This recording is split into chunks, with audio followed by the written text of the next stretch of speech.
Hello, I'm Bliznub, and welcome to Building the Best. Today we're going to be looking at the Sobek, a weapon I personally did not like when it came out, but it has since been buffed and changed, and now it has a second exclusive mod, and I think I am finally going to take a look at this thing, because it is now ungodly. This weapon is just insane. Now, off the bat, I am going to say,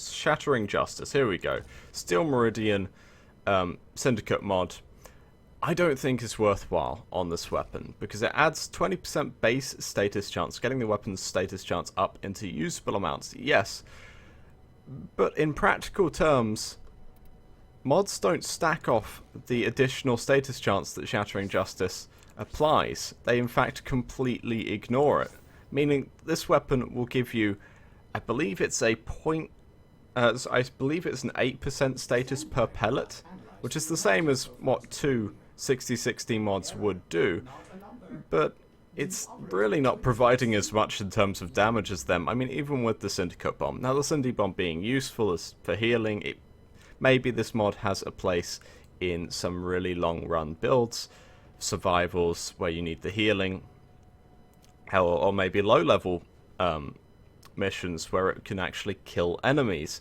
with the Cindy Bomb, but I don't think it deserves any place in the absolute best build, as in best damage output. Now, moving on, we have Acid Shells, the new exclusive mod for the Sobek. Now this is just delightful. This mod, when you kill an enemy, they explode with corrosive damage, and the explosion is based off their max health, plus a base 450. And this is delightful. Now this explosion doesn't deal corrosive procs at all, so it has no effect on enemy armor, but it is still incredibly useful, and it means that this weapon can be used for crowd clear in an absolutely insane manner. And let's go over to my... Oh, I realize I haven't talked about the stats. My word, I am getting ahead of myself. Now, very quickly, no crit, decent fire rate, decent mag size, crappy reload, no status worth mentioning, even with status mods. Decent impact damage, very nice amounts of impact damage, and actually very nice base damage for a full auto shotgun. Probably not quite on par with the Boar Prime and Strun Wraith, but as far as an auto shotgun goes, it does extraordinarily well once Acid Shells is taken into account. Now let's go to the build. Now it's basically a pure damage build with a slight twist, and we start off with Prime Point Blank and Hell's Chamber for base damage, and I'm now going to drop off that.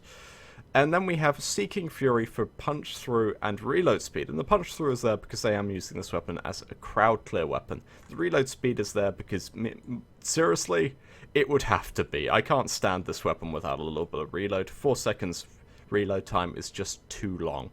And then, of course, we have Acid Shells, which is amazing crowd clear and damage output, whilst also basically meaning that you're getting massive amounts of collaterals on top of what Seeking Fury gives you.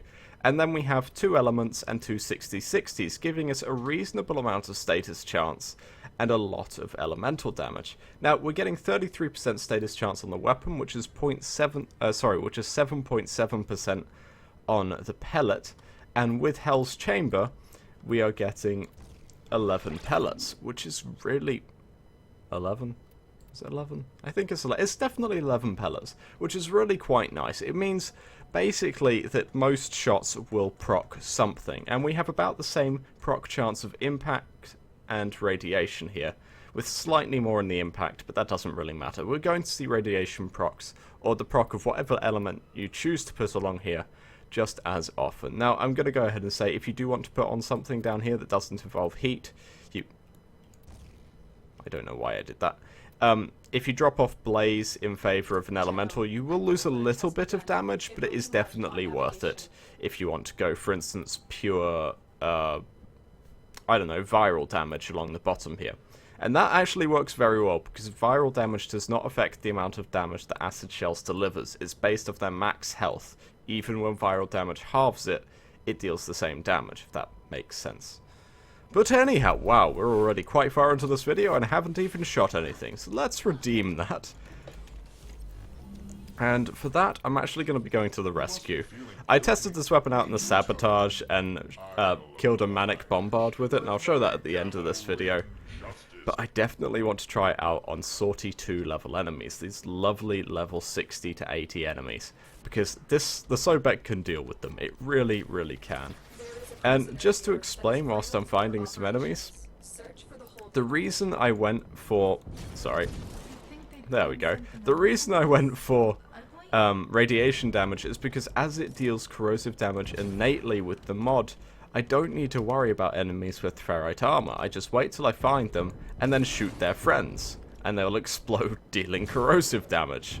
Naturally not debuffing, as it doesn't actually affect their armor, but naturally damaging their allies against their armor type. And this is why things like Scorpions and Heavy Gunners, the Sobek won't deal with quite as well as you'd expect. Scorpions especially, because of their intense amounts of ferrite armor. But you simply find something else, something that doesn't have much base armor to begin with, or something that's packing alloy armor, and it will tear through it. And I actually have no idea what kind of armor a Hayeka has. But I'm just going to leave that alone, because they are clearly much tougher than I thought. But as you can see, it's tearing through fodder enemies very, very effectively, and when they're in a group, it actually tears through them more effectively. As in, I mean to say, the more enemies you're up against, the better. Actually makes this weapon more effective when you're taking on a crowd rather than an individual enemy. God damn it. I hate those doors. As you can see, whilst I did fluff a couple of shots there, I one-shot the first enemy, which took his allies' health down substantially and meant that I could take them out, even though they had much more armor than the first enemy I killed. And honestly, that is the good thing about this weapon, is it is an immense crowd clear weapon. And I have said weapon about 5 too many times this video, so let's get to the point here. This weapon will deal incredibly well with bombards with this current setup. If you see yourself taking on heavy gunners or things with ferrite armor more than those, you probably want to be running corrosive or viral damage, as the viral damage will halve their health and make your attacks generally more effective due to acid shell's effect. Simply try to get viral procs on the entire group and then go for kills, rather than going for kills in order to debuff first. Acid shells is pretty much a mod that means you've got to think on your feet when you're fighting. For instance, I know I can't take out a Scorpion very easily, but if I were to just ignore it or let it chase me to another group of enemies, I may be able to use them to deal with it, taking down its health and dealing corrosive damage, making it much easier to take on. And definitely, I'm not going to go ahead and say that you should take radiation or you should take corrosive or viral. They are all viable, but they all do very different things. And it's fair to say that you really want to think through your build and your playstyle with this mod and this incredibly fun weapon. And that's all I have to say, I think. So thank you very much for watching, and this has been a strange one. I hope you enjoy watching me beat the crap out of a Manic Bombard at the end of this. As always, please like and comment below and subscribe if you want to see more. I'm Bliznub, and this, come on, is the Sobek. Definitely. But hopefully, yeah, okay, it's taking chunks out of the Manic quite effectively. Oh wow, that is not half bad.